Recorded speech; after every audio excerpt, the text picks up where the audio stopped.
Several months after Chief Luthuli was elected president of the ANC, Professor Z.K. Matthews returned to South Africa after a year as a visiting professor in the US, armed with an idea that would reshape the liberation struggle. In a speech at the ANC annual conference in the Cape, Professor Matthews said, "I wonder whether the time has not come for the African National Congress to consider the question of convening a national convention, a Congress of the people, representing all the people of this country, irrespective of race or color, to draw up a freedom charter for the democratic South Africa of the future." Well, within months of the ANC National Conference accepted the proposal, and a Council of the Congress of the People was created, with Chief Luthuli as chairman and Walter Sisulu and Yusuf Kakelia as joint secretaries. The Congress of the People was to create a set of principles for the foundation of a new South Africa, the politically emancipated South Africa. Suggestions for a new constitution were to come from the people themselves, and ANC leaders all across the country were authorized to seek ideas in writing from everyone in their area. The charter would be a document born of the people. The Congress of the People represented one of the two main currents of thought operating within the organization. It seemed inevitable that the government would ban the ANC, and many argued that the organization must be prepared to operate underground and illegally. But at the same time, we didn't want to give up the important public policies and activities that brought the ANC attention and mass support. The Congress of the People would be a public display of strength and liberty.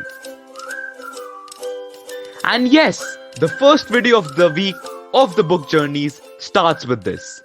I am Prithu Shandilya, co-founder of BookTube, and back again with another extract from a genre that we have touched upon before. Yes, it's autobiographies. But this book is a special one.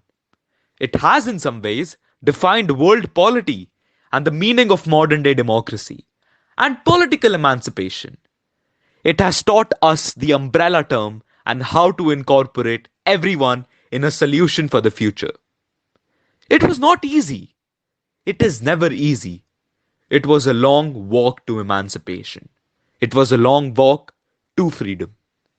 Keep your seatbelts fastened for the next extract, which also talks about the origins of the initial idea for the book. So stay tuned for more. Birthday celebrations were bare bones affairs on Robben Island.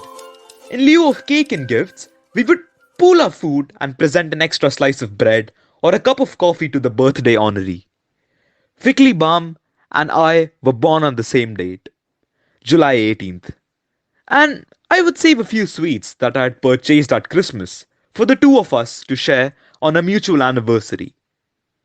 My 50th birthday had passed without much notice in 1968. But in 1975, when I turned 57, Walter and Kathy approached me with a long-term plan that would make my 60th birthday more memorable. One of the key issues that always concerned us was how to keep the idea of the struggle before the people. During the previous decade, the government had silenced most of the radical press, and there remained a prohibition on publishing the words or pictures of any banned or imprisoned individuals. An editor could go to jail and his newspaper be shuttered for publishing so much as a snapshot of me or my colleagues.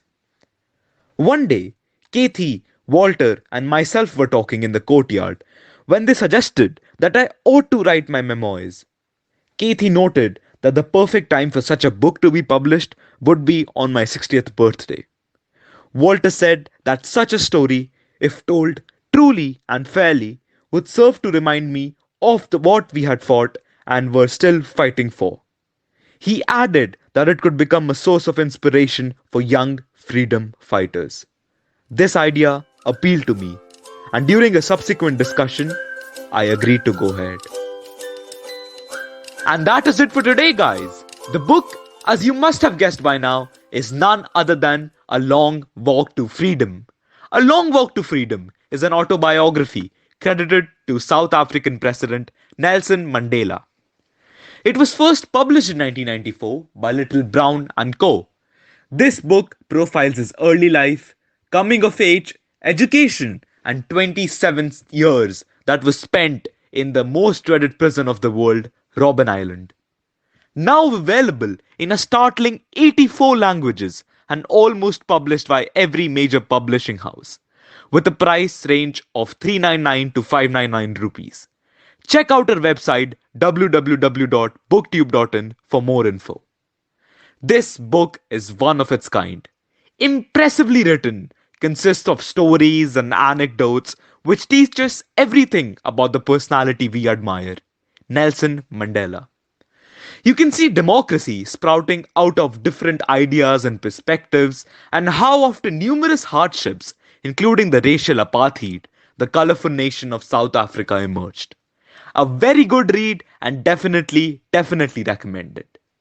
And that would be it for today. If you like the video, please show us some love by clicking the like button, and please comment on this video to share your views about this. We are eagerly waiting for those. And don't forget to subscribe the channel. It's free and you can always change your mind. Keep supporting and keep reading with us.